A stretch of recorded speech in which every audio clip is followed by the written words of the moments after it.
Hey, you guys. So for everyone who is listening in, we want to talk about, the past season 2. And then we're going to go deeper into the Diablo 4 season 3 patch notes and our plans for the season. So especially Elon, he has been showing off what he can achieve with his druid. Not bad for an old guy. Yeah, for sure. Elon, you want to talk about what you did in season 2? Yeah, like yourself, like I think many on the call, I've actually played Diablo since the original Diablo, just Diablo 1. Diablo 2 was obviously a Hall of Famer. That was epic. I didn't get that into Diablo 3, but then I picked up Diablo 4, and I wasn't that blown away at the beginning because the game obviously has a lot of revealed complexity, which I think is actually a good idea. You don't hit people with a massive amount of complexity immediately because it's too much to digest. But the game really gets interesting around level 50 where the Paragon boards activate. And I just found that the game got better the more you played it. And the complexity of the Paragon boards was added a big dimension to the game. For those who don't know what I'm talking about, it's like a mixture of Dungeons and Dragons and the game Go, sort of. Yet you have to plot a path of skills and glyphs and try to figure out what the best path is for a particular mission or dungeon or whatever. So yeah, I found it quite engaging. I put a lot of time into it. Basically spent most of the Christmas break playing Diablo. And it was, I must say that the Avatar of Zero grind that's the most insane grind that I've ever seen of any video game. And Zero or AOZ is the hardest video game that I've ever played. It was definitely quite a challenge, that's for sure.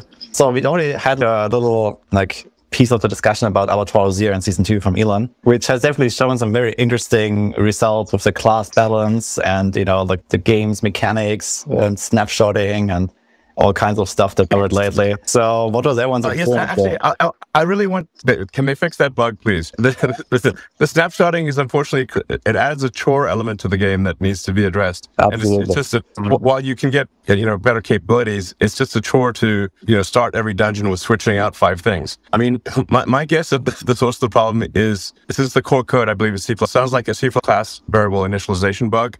And they just need to go back and refresh the variable. It should be a simple change to the code. Yeah, it seems like they have this in mind, but I think I'm not sure if you watched the campfire chat the other day where they previewed the season 3 and the patch notes or whatever's coming. But yeah, it seems like it's not coming for the launch of the season, but later. So I hope that the mid-season patch might bring fixes to the snapshotting. It must maybe be a bit too late for them to react to it. But I totally agree. It's really annoying, the way this works. So for the listeners that are not aware, basically we're able to benefit from certain effects in the game, that you had at the start of a run and then you undercons and you had, a snapshot bonus that stayed with you for the rest of the run. So you went in and swapped 7 different items, for example, and were just stronger than intended, which led to some pretty interesting results. But I think it's initializing the aspect value and then not looking back at the end. Yeah. Hence you get 2-handed effects on 1-handed weapons. Yeah, for example, yeah. But there's many of those cases, and then obviously that also skewed with the class balance, with barbs benefiting a lot from this,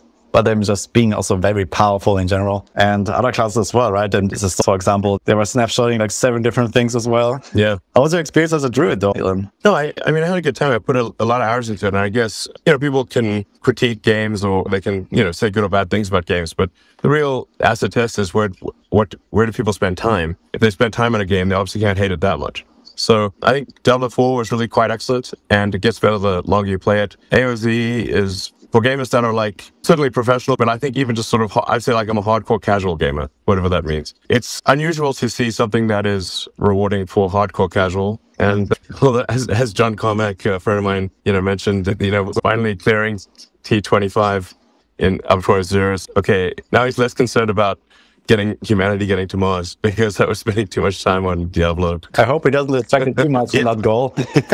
Yeah, I think he posted that on the X platform. He says, "Oh, great! Finally, we can keep going towards Mars." I wonder how we're gonna call the world first race on Mars. Though, is it gonna be Mars first race to 100 then? Well, Mars is pretty far away. Turn-based games with someone on Mars would work, but real-time will definitely not work. The closest that Mars gets is just under 4 light minutes away.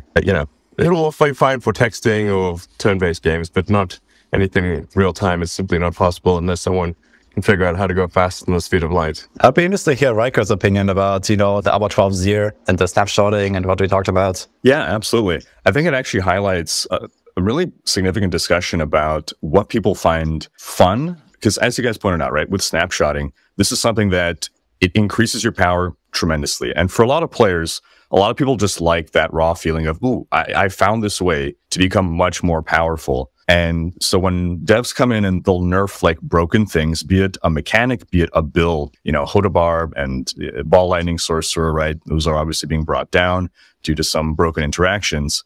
It's this constant fight between, players and like blasters and mechanics masters are finding these things and there's that fun of discovery and, oh, I'm breaking the game. But sometimes breaking the game happens in a way that's decidedly not fun. Like snapshotting, it's miserable to have to do all those swaps at the start of every run, like Elon was talking about. Yeah, it gets ridiculous. You're not doing 5 snapshots every run. Yeah, so it's an instance where, we're willing to be less powerful in order to fix this thing that's happening. But sometimes some of the community is, no, like I don't like being less powerful, but sometimes it's for the health of the game, right? Yeah, well, just buff the normal powers and then get rid of the chores. It seems like the logical move. Yeah, makes sense. Yeah. I mean, it does seem like Fob is once again going to be the most powerful thing in the game for the season 3. I mean, they totally nerfed Blood Beast, which is the heavy damage druid attack, and they slightly nerfed Bob, but looks like Bob is going to be king again. Yeah, talk about season 3. Bob looks very good. Yeah, we can dive into that topic in a second. I just want to ask you a quick. Rob, can you speak now? Is it working? We had some technical issues here. Hey guys, yeah, I think I turned on my phone now. Okay, yeah, hello. Hey, okay, now it works. Yeah, I think Bob is looking amazing this patch, and I totally agree on the snapshotting. It's more of a chore to the player to do this every time, and it looks like it takes a bit more time before they can manage to fix this problem. But I'm looking forward to when that's changed for sure. Yeah, I guess realistically they really have to fix it before the gauntlet comes out, because if that's still part of the gauntlet, then it's going to be really bad, I think. It's going to be snapshot hell. Yeah, yeah. There's actual leaderboards. People are gonna try everything, Yeah, maybe even now with the pets, we might see the comeback of some of those snapshots mechanics with these like different stones and stuff, and some of their abilities. Well, we'll see. Snapshot the seneschal. I think that's very likely to happen, actually. Yes. Oh man, suddenly these 12 snapshots, then you can do the start. Yeah, and then your pet is gonna go berserk and just one shot. Yeah. Okay, let's dive into the Diablo in the season 3 patch notes. What is like everyone's highlight from the patch notes? I guess everyone has read them. What are you most excited for? Are you starting with Elon? Have you seen them? Class balance between seasons, obviously, because otherwise, it gets boring having the same optimization. It looks like the season 3 is favoring lightning quite strongly. That's the initial impression. They obviously, as I mentioned, nerfed Blood Beast, which was ridiculously powerful at high tiers of blood level, admittedly. But yeah, so probably, leaning towards lightning. I'm kind of curious as to whether the seneschal is considered a companion. If it is, then a pets build could be quite powerful. If you can get effectively 10 pets, then you can get, pets build, you get 150% damage increase. Okay, we're talking about the stampede and the shepherd aspect. Yeah, exactly. If you get shepherd, and if you basically just have your menagerie, and if seneschal because it is a companion of some kind, so that might make it a 10 companion build with lightning. So it sounds like you're definitely going druid again, right? And you want to try to optimize it. Druid's just the one I know. So if I get to the point where, okay, I've done everything I can with a druid, then I'll try another character. But it would also be helpful, I think, to just have different aesthetics per character. So, I remember that discussion.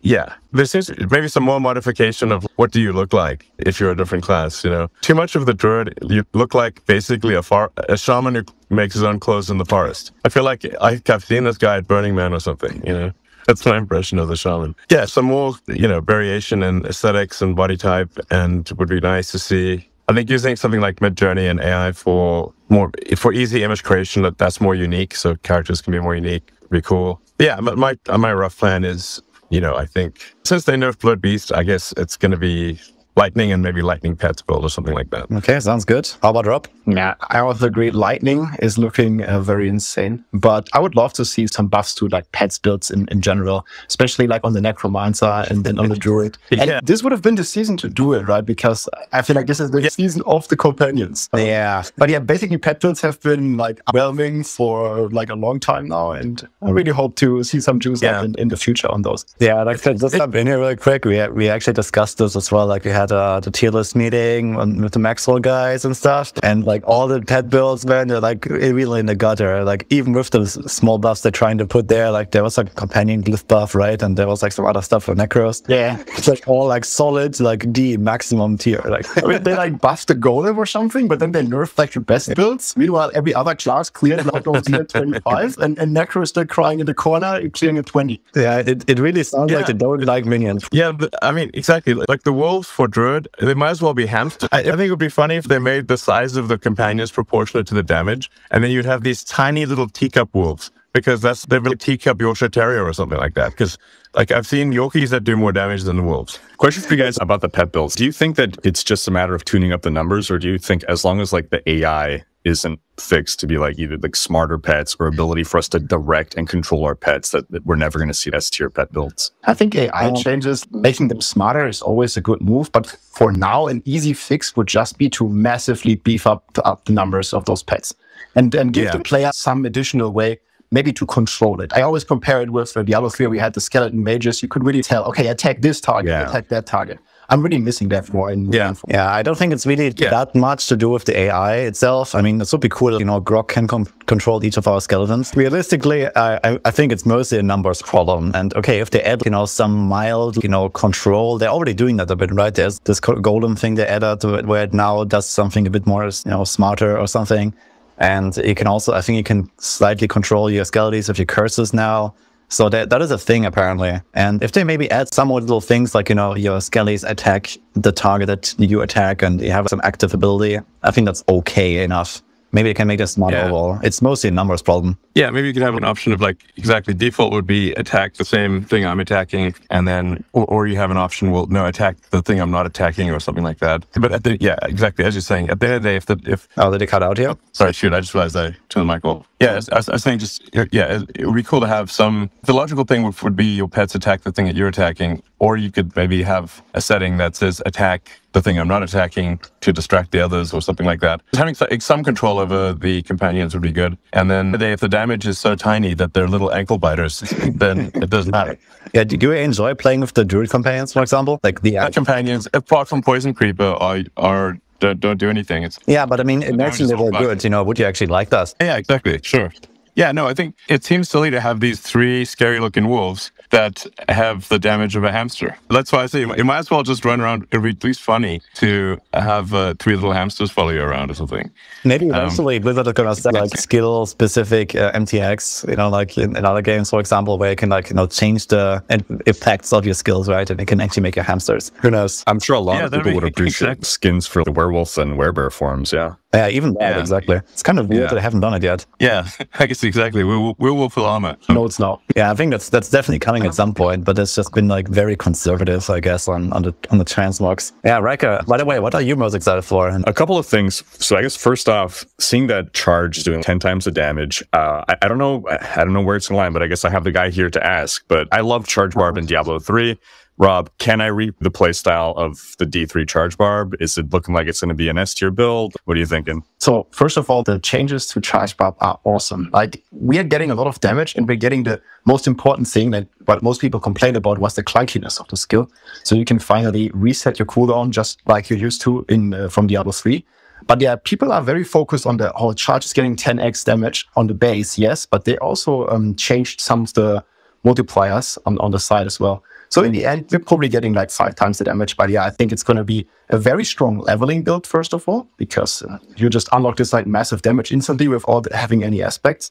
So we're going to be flying on the leveling part. And yeah, I also think in endgame, it's one of the strongest builds, certainly on Barb. But we're still pretty strong on the Hoda Barb looking as well. Like, we were joking about playing Diablo, and it's nerfed a bit, but it's still looking very promising and one of the strongest builds in the game, I think.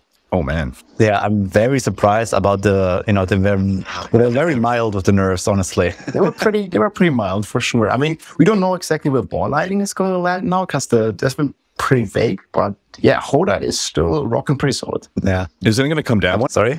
Is it going to come down to like how severe the overpower nerf is? It doesn't seem that severe because it seems like we're getting a life buff as well.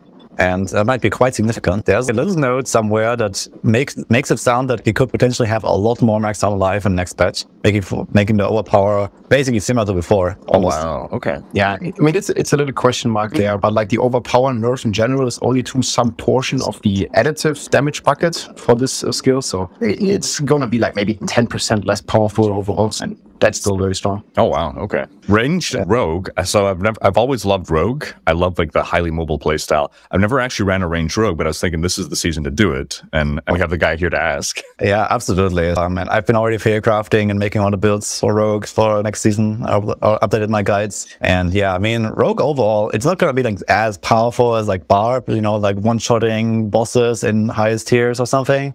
But it's going to be like overall a really cool, fun, and balanced class. So this is what I'm looking forward to there. The range rogue definitely has caught up now with the melee play styles. And rogue, basically every build will be at least decent. You know, some of them a bit faster, a bit better than others. But I'm really looking forward to trying out a lot of things there. I've been hearing some rumors, Woody, on my chat. Is it? Are you actually considering starting barb, or is it going to be the rogue for you this season? Yeah, I mean, I used to race to 100 with rogue for the first 3 iterations now, but I'll do it on barb this time. I'm excited to start another class. Let's go. Nice, great class, good choice. Yeah. Okay.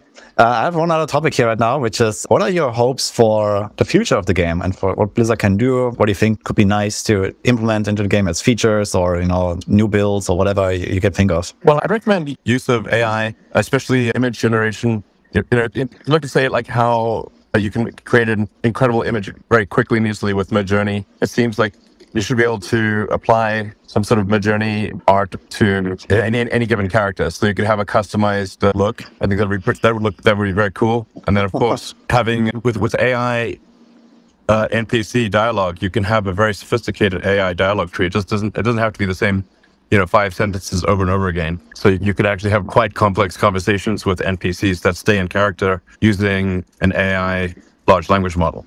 Those seem like obvious moves that would be quite profound to the game. I think adding in more complexity is probably good as well, meaning like revealed complexity. So it's still accessible to general players, but if somebody really wants to go crazy with the complexity, trying to find interesting new metas, then you need more degrees of freedom in order to have new metas or interesting new angles. Do you have a concrete example for this? I mean, this does seem to be the direction that the Diablo team is going.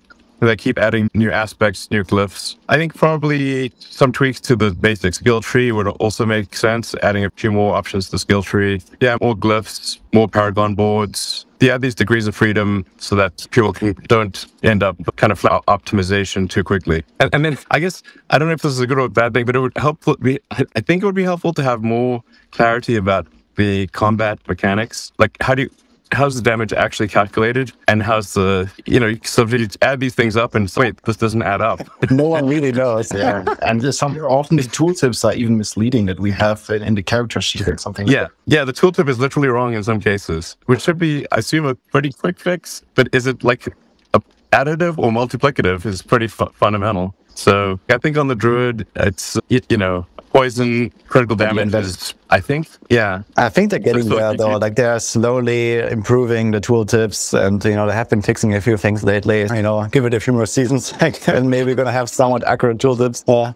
Hopefully. But I found this topic really interesting with the AI NPCs. I actually heard about this in some other games, and I think that's actually like a really interesting way forward for like video games in general. But I wonder what the others think, Rob and Riker. I am so super excited for AI and its application in the video game industry. I don't think we're going to see it in D4, but we effectively have the potential for infinite content in a game being able to be generated on the spot. I think there will always be a place for bespoke content crafted by developers, right? You have your important tentpole content made by human beings, but then all the filler content just infinitely generated, especially in a genre like the RPG, which is all about procedural generation and randomized stuff. It's a perfect fit for AI to come in and build that instead of seeing like the repetitious stuff that we tend to see. And, once you play the game for 1,000 hours, every single possible random thing that can happen. But now you're going to be able to be surprised by AI. Super excited for that stuff. Yeah, I think players would be able to get the full immersion and even, start some sort of even relationship or something with some of the NPCs and stuff. Things are going wild out there, I think. And it would be some amazing things to come. Yeah, I think especially for storytelling purposes or the immersion, even side quests or something, you could even tailor individual quests to people or something like that, right? It could be pretty wild, actually, the possibilities, if they actually have that technology and implement it in the game, like an RPG, like you can have a quest lines, specifically designed for your character based on the build you're playing or whatever, right? Yeah, I mean, you basically have an AI dungeon master would be pretty incredible. Yeah. I like the word you used there, Riker. Infinite content possible, basically. I mean, that's music in gamers' ears, for sure. In content creation. Content creation as well. Yeah. Okay. What other hopes? What do you hope like Blizzard will do, or any expectations? Maybe Rob and Riker. Yeah. So from my perspective, and I also say that looking forward to the leaderboard and the gauntlet that are coming. So in the preview that they showed, it is still looking to be rather easy, fast-paced, speed-focused content. And I know Aperture Zero was discussed like pretty controversially in the community, but I think if they give it quite some tweaks and some reworks and some limitations to the TOB, glyph grinding and things like that, I don't think many people like this infinite progression system. But it would be very cool, I think, for many to have a real challenge, like somewhere in the end game at least. It does not have to be mandatory. It does not have to necessarily give you the best rewards, because I know nowadays gamers like want to have it easy, or a lot of them at least. But I think it's important for the game to have some real end game challenge that you can overcome. I think a very good example of this is how Lilith, über Lilith used to be. Used to be this like crazy hard to kill boss. But now with more and more power creep coming into the game, obviously it's becoming more or less of a joke to kill nowadays with the meta, with the strongest builds and all the buffs that we get from the seasonal powers that we have. I'm really missing, some real hard challenge in the game. And I think it would be very good for the long-term health of the game to have something like that. Mm-hmm. Riker? Yeah, I'm really looking forward to the Loot 2.0 itemization rework. I think that's critical to moving the game into a good state. Once that's implemented properly, like assuming, that it goes over well, I think we're going to be in a much more solid position to keep rolling forward with the seasons. I think season 3 has been looking really solid mechanically. And I think once we get into the cadence of maybe adding in past seasons reworked as permanent game mechanics, because I see a lot of complaints of, another like just temporary thing added to the game, like we need more permanent things. And it's give them time, right? They're beta testing these things effectively. I think once we start rolling into that cadence where we're going to see these past seasons return and the game's going to get wider, bigger, deeper with these multiple mechanics stacked on top of each other, I think we're going to be in a very good position to be rolling forward. Yeah, I think I'm also I'm very excited for the itemization myself. I've actually seen a preview of it. So for the listeners that don't know what you're talking about, probably in season 4, you're going to have a major rework on basically how items work. There's going to be more relevant stats on items, a lot of the bloat will be removed, and a lot more like crafting and like itemization and customization is like coming to the game very soon. That makes people excited. So let's hope they're going to hit the mark there. And I think it's going to be pretty cool from at least what I've seen. Unfortunately, I cannot share the details. Okay, I just want to ask real quick, Elon, since you are kind of short on time, like how much longer do you have? Actually, I've got a bit more time. I'm just in the car on the way to the airport, so it turns out I've got a bit more time. Okay, then I mean, like I kind of try to keep the main topic list short, but we could just have an open-ended discussion now. Talking more about the season 3, if you want. All right. Well, for me, like one of the interesting things about the new seasons is always also like the start of the season. When everything is fresh and we're going to discover new things. And, like not everything is really shown exactly in the patch notes. Like, for example, how does initial constructs work? There's always undocumented changes that surprise us. That happened like every single season so far, and it will continue to happen, I think. Anyone has any guesses for, what will be the biggest surprise, or what could be like, something that is unforeseen? Funny thing, I have my money, and I made a YouTube video about it. I'm betting some of these pet mechanics might be way more powerful than we think. Because it's basically confirmed, I think also here on X, developer of Diablo 4 tweeted that the pet is going to scale with your character stats. And I think, just from a barbarian perspective, but I also could see it on other characters, there is a lot of generic multipliers that you can stack. And there is one stone power in particular called the Tempest, I think. Creates a big pulsating ball of lightning around the enemy. We have to see how exactly it will work. But I'm having hopes that this is actually enough to just clear the entire game if we stack it with generic multipliers from Wrath the Berserk or from different Paragon nodes. So really excited to see how strong I can beef up this construct, this pet, and maybe it can just destroy the entire game for me. That should be funny to see. I think barbs have the most potential there as well because of all the generic damage increases they have. If it only scales with your actual attack power on the character, you can reach like a few 100,000 or something attack power, and this thing is gonna go wild probably. Yeah, and as we talked about snapshots earlier, I mean, we can still snapshot our like generic multiplayer, like it's Blood Rage. It's called Blood Rage. So yeah, we've been hitting like a couple million sheet damage with the team. Obviously that's gone, but yeah, I think we're gonna still be pretty powerful on those multipliers at the moment. Do you have any other guesses here from Elon or Riker? Or like any other, I don't know, what do you want to try? Maybe that is like a bit vague right now, or, you know, not exactly explained. Well, I don't really have much insight into season 3. I've only seen what people have posted on the X platform and, you know, read the patch notes and whatnot. It sounds cool. And hopefully, since I'll be playing Druid again, hopefully Druid has not been nerfed too badly. It's looking pretty good for Druid, at least based on what the other guys were saying here in our meeting last time. Yeah, Lightning Storm amazing, man. Yeah. Lightning Storm in particular, yeah. Pulverize is going to be good as well if you want to play that, and Tornado is still there always, so there's some options. When Lightning is going to hit the entire screen twice. Okay. Well, it's definitely going to be a good area of effect. Yeah, I think Druid will certainly be, no matter what, a good in a multiplayer game. There's 2 to 4 players. And Druid actually pairs well with Barbarian, as you know, in the AOZ stuff. Yeah. Druid is great for taking out the mobs and then tends to have trouble, especially if there's only one secret at the end. But Barbarian is great. Hoda can help out, for sure. Yeah, exactly. Teamwork. What about Riker? Do you have anything? I guess something that I would like to see that I'm hoping for, but I don't think it's going to happen. Like the Necro Bone Spirit build, I'd love to see that rise to S tier, mostly because the Shattered Spirit aspect, it sounds like basically, so you know how like in D2 we had the Frozen Orb Sorceress. You shoot the Frozen Orb, it travels kind of slow, and those like frozen splinters come off of it. It sounds like Shattered Spirit is doing that, but with Bone Spirit, right? You have the 18 bone splinters shooting off in all directions from the Bone Spirit. So it's almost like recreating that playstyle, but instead of a frozen orb, it's like a ball orb. So it'd be really cool if that could be an S tier build. Yeah, it definitely sounds extremely fun. I wonder how smooth it's going to feel. But I think the clips that we're going to see from that is going to be amazing for sure. There's another hidden uber unique stone that we haven't seen. So they revealed the Shaco Harlequin's Crest Stone, 4x to all skills. And then what are you guys' guesses on the Genesis Stone, right? I think it's going to be something directly affecting the Seneschal and not your character instead. It may make Genesis, you know, maybe it's going to spawn mini Seneschal copies of itself and going to go crazy or something. Like, who knows? Yeah, I mean, on the Druid front, I think like the Boulder Hurricane looks awesome, but the damage ended up being pretty low. Like just buffing the Boulder Hurricane combo to have it be more useful would be cool. Yeah, it's a cool idea. Might change to the resources for the bowler, but that's not really going to fix the problem of the build. It just needs damage. Yeah, it just doesn't have enough damage. Exactly. The Sorcerer Lightning Balls does epic damage, but the Druid is a pale comparison. So I've seen some. It's like if you're being hit by boulders in a hurricane, it should hurt a bit more. Yeah. I've seen some boulder druids in season 2, like.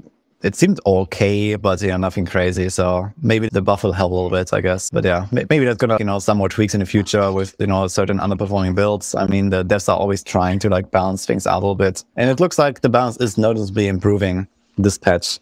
Outside of the Barb being maybe still too strong overall. We'll see. Yeah, certainly. I think the season is season 2 was as well, but like season 3, I think is a big step in the right direction, like even more so for the game. And yeah, class balance, like Adam Jackson, like whenever I listen to his interviews and his streams, basically when he's doing the developer stream, it always feels like he is really knowledgeable. And I think the class balance is in pretty good hands with him. And it's going to take some time, but going forward, I'm very optimistic. Do you think that what Blizzard is doing with the communication around Diablo 4 and like this campfire chat and the patch notes and, you know, the cadence of how they release things, do you think this is good or could they improve something? What? Definitely pretty good.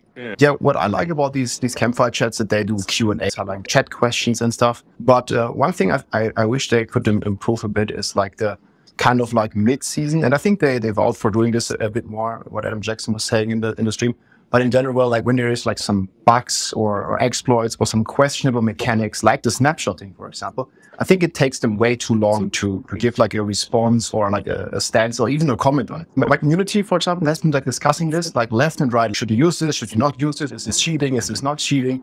And it's just been really in the gray zone. Well, I have a great suggestion. They should just reply to questions on the X platform. Exactly. Yeah, just add Diablo and, ask them. Yeah, maybe we'll try, guys. Like when the next Barco exploit is coming up here in a few days, just tag them firstly. Yeah, it's not going to take longer than 48 hours and we're going to find some really broken stuff. Yep, exactly. And then we're going to be waiting for 2 weeks and have a question mark, like what's going on? So I think like they could be more responsive to this kind of stuff. Yeah. I mean, there's always room for improvement, but like from the D3 days, like problem solved. Let's go for Elon first and then Riker. Sorry, what was that? I think Elon was speaking. No, I think he was speaking at the same time. Oh, yeah. Sorry, go ahead. Sorry, I think my connection is a little bit variable because I'm on the way to the airport. But no, I was just making the suggestion that the Diablo team should respond on the X platform to questions. So people will ask, then we'll know. It's just, that's how my companies do it, like Starlink and Tesla, and we'll just answer people's questions. And then you can link that answer to anywhere else, I think it's helpful to engage on the X platform. Obviously, I got to promote the X platform, but it works. Okay. Yeah, Riker? Yeah, so comparing it to the D3 days, I mean, we're hearing from the devs more than ever. And I see them posting on X as well, like either from the official account or even individual devs, like answering questions here and there where they can. It feels like they've been given the liberty to finally like talk and answer. Whereas like Blizzard of the past, there was like this iron curtain that was just all information could not like be shared. It was all very like, it had to be approved through 10 layers of, whatever community management. But it's been great to see like more communication. Is there room for improvement? I mean, there's always room for improvement, but yeah, it's been great. Yeah, I kind of agree with that as well. I think they're definitely doing a much better job than in the past, at least, coming from the history of Diablo 3 in particular, where, we had like really cool patches lately and stuff, but I felt like there was never much actual communication. It was just like, okay, every few months there was like a patch, a PDR, and then maybe a post, and that was it. And yeah, now, I mean, we actually see the devs, right? We actually see different faces behind the team. I think that's cool. I think one improvement they could make is in the campfires themselves. Actually, for example, having someone who's very knowledgeable and, a community figure actually doing a Q&A, for example, with like prepared questions, that is actually pre-vetted, for example, right? There is, let's say Riker, sits down at the end of a campfire chat with 15 minutes or 30 minutes. And you're going to ask a few questions that people will have. That's, they try to do it with the live Q&A in the campfires, but they just take like random Twitch chat questions and it's not really filtered or something. So, well, they could do it. They could always do it X Spaces. That would be my recommendation. Yeah, X Spaces, Blizzard's devs, so it would be pretty cool as well, for sure. Yeah, and then it's pretty easy. Like if somebody wants to speak, they can like basically raise their hand, and then if it's somebody who's doesn't seem to be a troll, then you could very easily enable them to speak. So it's good. Anyway, X Spaces looks great. Hashtag ad, yeah. Okay. We're on one, literally. Okay. Yeah, but I actually like that feature, I gotta say. This is the first time I've been listening to some, but I've never used one. But it seems easy enough and definitely a cool new way to interact with the community. And I think this could also become like a staple in the future of, for example, for video games, right? For me, it's the first time I attend or have any topic with video games on X Spaces. And it's also an interesting format for sure. It's so much easier than it's super easy to do. Yeah. Mm-hmm.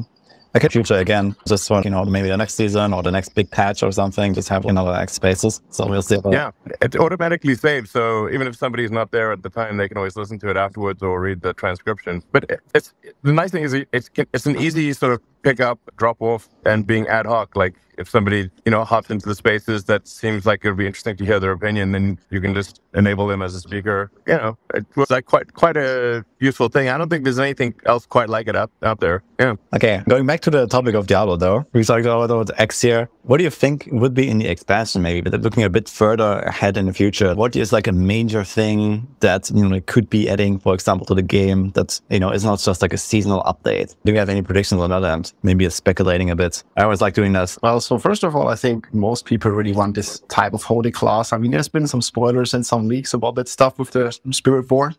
We'll see. I think this is like the biggest discussion on people's minds. What's the class going to be? Spiritborn still sounds like a holy class paladin kind of warrior to me. That would be very cool to see. And I don't know how you guys feel about that, but some sort of greater rift system, like how it worked in D3, a real challenge, like what I was talking before, some endgame stuff, and obviously like a new area is going to be unveiled in the expansion. So I'm just pretty excited about all that stuff. Maybe Riker? Yeah, definitely expecting the new class, more of the world unlocked. I think we're going to get some kind of new chunky mechanic, like maybe we'll get companions or something. I think we can even maybe get at least one new skill for every class. Because back in April, when I asked them, could we see new skills added in seasons? They're like, that's more of an expansion thing. So potentially more skills for all classes. I think it's a great opportunity to add more Paragon boards as well. I think Elon was talking about adding Paragon boards as well earlier. I think it's pretty funny that you mentioned the follower/mercenary, because a lot of people on the forums and on streams as well were thinking like this construct theme that we're getting right now is like a test for the different followers that we're going to get. And yeah, I'd be pretty positive about that. There was also in some of the leaks, they were also talking about some of these followers, mercenaries coming, and it's been great in games like Diablo 2. So that'd be cool. Maybe some auras, some aura items, things like that. I gotta say, personally, I'm not a fan of the D2 and the D3 companions at all. And I really don't want to see them in D4. I see like the whole like ambience and like the feeling, the immersion is kind of like broken when you have another guy running next to you all the time. But who knows, maybe they implement it in a cool way. Like, I don't mind its construct. It's okay. It's like not a permanent thing. It's like a very seasonal theme, specific thing, I guess. But yeah, we'll see. If it was optional, maybe there's like an option to run a companion or not and have some other perks, perhaps. That would be cool. Yeah, only have it with you maybe in like certain areas or certain instances, things like that. Okay. Elon, do you have any long-term hopes or something like that? Yeah, I mean, it's really what I was thinking, which is that for a profound change in gaming, you want to integrate AI for both for images and for NPC dialogue. That would be a whole new level. Do you think it's realistic for Diablo 4 though? I mean, Diablo 4 is like a game that has been developed for, I don't know, half a decade or longer. And it, this is the game now, right? And I mean, I'm going to do expansions, but do you think it's even possible at this stage? No, I think it's pretty easy, actually. Yeah, I think it's pretty easy. You do a call out to an LLM API for dialogue. It has to, just have to containerize it, so it's not too, you can't break out of the NPC's, mindset and start asking it questions about the rest of Earth. But I think that's quite a radical, it's a profound change in the sophistication of NPC dialogue, also NPC behavior and game mechanics. And then right now it takes a lot of time to generate art, new art. But if that's done manually with Photoshop, it's very slow, or with in any given sort of manual photo editing tool. But if you use the AI art generation, you can instantly have something great. And it can also be unique to each user. You don't have to worry about showing up in the same set of armor as someone else. You can have each armor be unique. Mm-hmm.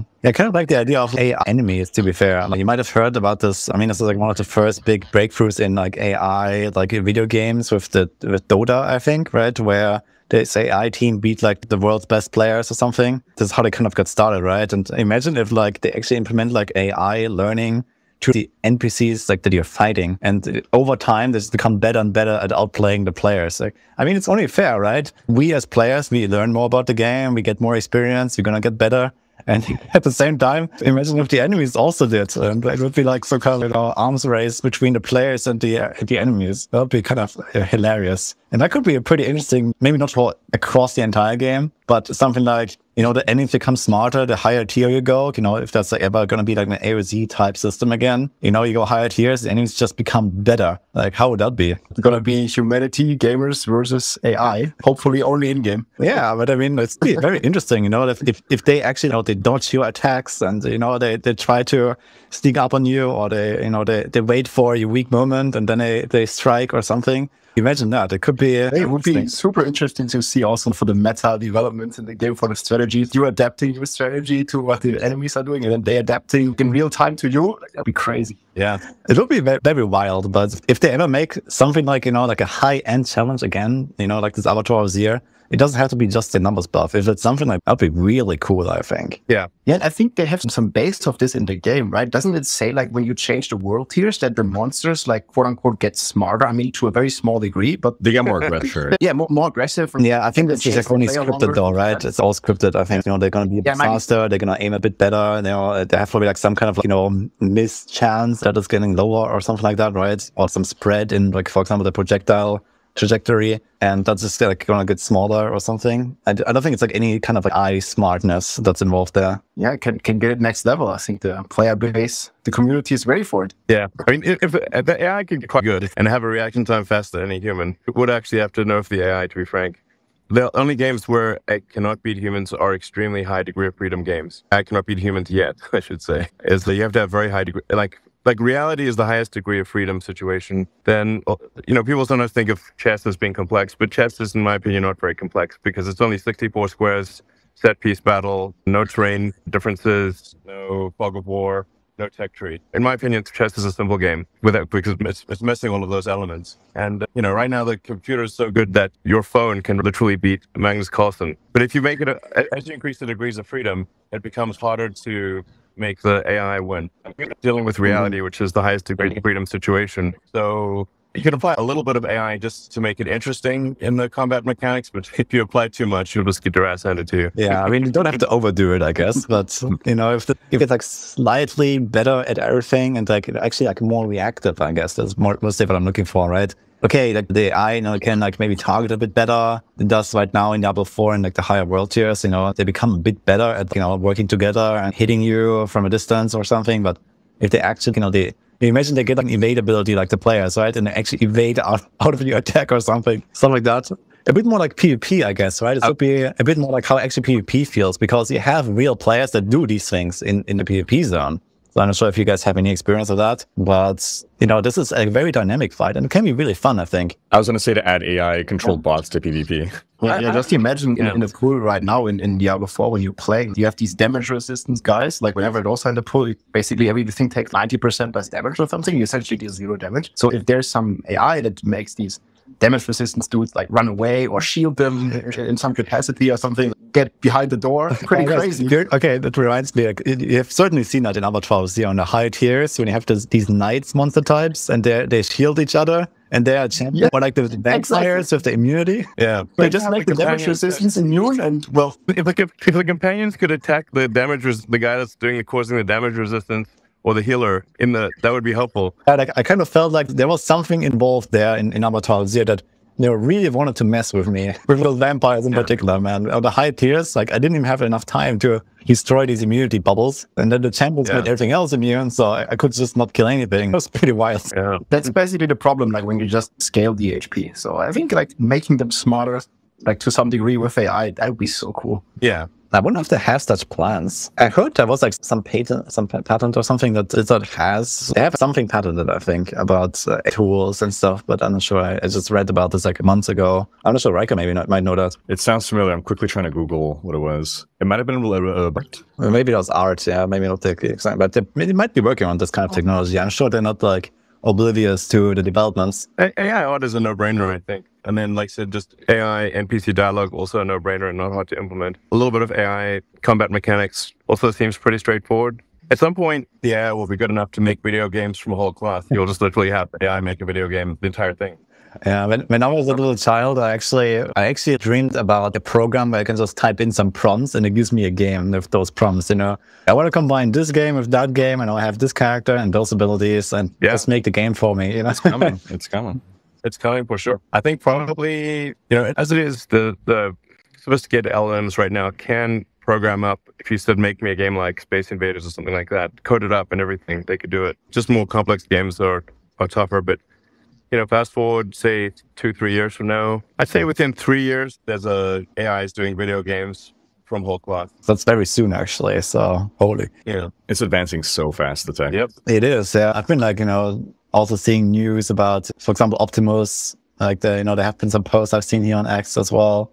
And it looks pretty wild, just the progress, for example, the last 2 years on that end, for example. And yeah, if it's just software, it's probably like even easier, right? If you don't actually have a physical robot, right? If it's just talking about AI, actually like programming. So yeah, I can imagine the market to actually explode here. And video gaming in general is becoming like a lot more popular like over the last years. I'm not sure exactly about the graphs right now or so, but especially I think since COVID started, right, there was like a huge rise and it's kind of like staying there. So it's pretty interesting to see. And with like more and more tools available to create bigger and bigger games with AI, I think it could be a real big industry very soon. It's also interesting to see the cultural acceptance of gaming and content creation in general. Like I can talk like here for like in the European Union, like there was like a lot of negative press in the past about like gaming and stuff, but it's actually like becoming an acceptable like profession for people. I mean, the US is already there. Asia has already been there for quite some time. It's like, if you're saying, what do you want to be when you grow up to kids nowadays? I want to be a streamer. I mean, yeah, back in the days, I mean, often it used to be like a firefighter or I want to become an astronaut. I mean, a lot of people still say that, but Lots of kids just say, I want to be a YouTuber or a content creator or like something along those lines. Yeah, it's like the new, I want to be a rock star, yeah. Question for Elon. I mean, you have your hand in multiple different sectors. Were you ever interested in entering the video game sector? Yeah, I thought about it. I used to program video games when I was a kid. And then for one summer, I was an intern at, funnily enough, a video game company called Rocket Science. It was like 30 plus years ago. And I'm actually credited on a game called Lodestar. So I did consider that because I do love video games and, I programmed for 20 years. It's certainly something that I like a lot. But I generally try to do things where I think people are where it's not being addressed. So there are actually a lot of great video game creators. But, for example, for electric cars and for rockets going to Mars, there really, when we started Tesla, there were no electric cars. And even the big companies that had the electric car programs had canceled them. So unless a startup tried to be successful with an electric car, there was nothing going to happen. And then the trajectory for space was also going nowhere. Saturn V could take people to the moon. Shuttle could only take people to low Earth orbit, and then Shuttle obviously was on track to get canceled. So unless something was done to change that trajectory, then we would be confined to Earth forever. I basically try to put my efforts towards where I think great things are not being done, whereas I think there are a lot of great video games being made. Makes a lot of sense. Fair enough. All right. What I like to think about is like the educational part that gaming can play as well. Like see it here, like we are basically giving our opinions on our channels, educating people like how to build a guide or how to do this. And yeah, this can potentially revolutionize the educational system as well. If you can sort of gamify in a way the education also of children to some degree, I think there's also super cool things coming there. Yeah, exactly. Games are really compelling. Movies and games are compelling to watch and play, but most educational things are done in a way that make it a chore. Whereas I think you can actually construct educational stuff to be a fun game where you learn along the way without really knowing it. Yeah. Yeah, just need to add a leaderboard. And yeah, pretty much. Yeah. I mean, that can definitely help. I mean, there are these things being done, right? But I think overall, I'm not sure how it is these days. And there might be like some very, modern, schooling techniques being used like that. But I guess for the most part, it's still like relatively simple. Okay, you have to study this and there's no gamification. And gamification can really help, I guess, especially in the younger folks. Yeah, absolutely. There's a friend of mine's kid who the reason he wanted to learn to read was because he saw his dad playing League of Legends and he wanted to know what the letters were at the bottom when things were happening. So he was like, I want to learn to read so I can see what's going on in League. This is similar to what happened to, I think, many of us here in gaming as well, where we just learned English so much better because English is the language of the internet. And I would have never really learned English as well as I can speak it now if it wasn't for video games and for the internet and interacting with people here. Yeah, absolutely. Yeah. Like when I was like very young, I started gaming, I don't know, ever since I can remember basically. And, most games weren't even available in my mother tongue, or like you couldn't get your hand on them at least or something. It was very difficult back in the late 90s or something. I felt as, a little child. And yeah, like many of those games I played were just in English and I had no clue what anything said. And over time you actually learned it. And these days you have, many people like that, I guess, that just like play games and interact with people online and have friends that are from all over the world. So they're just going to learn English that way. So that alone is already like a huge mechanism, I think, for people's success as well. What are some of the first games that got you guys interested in gaming?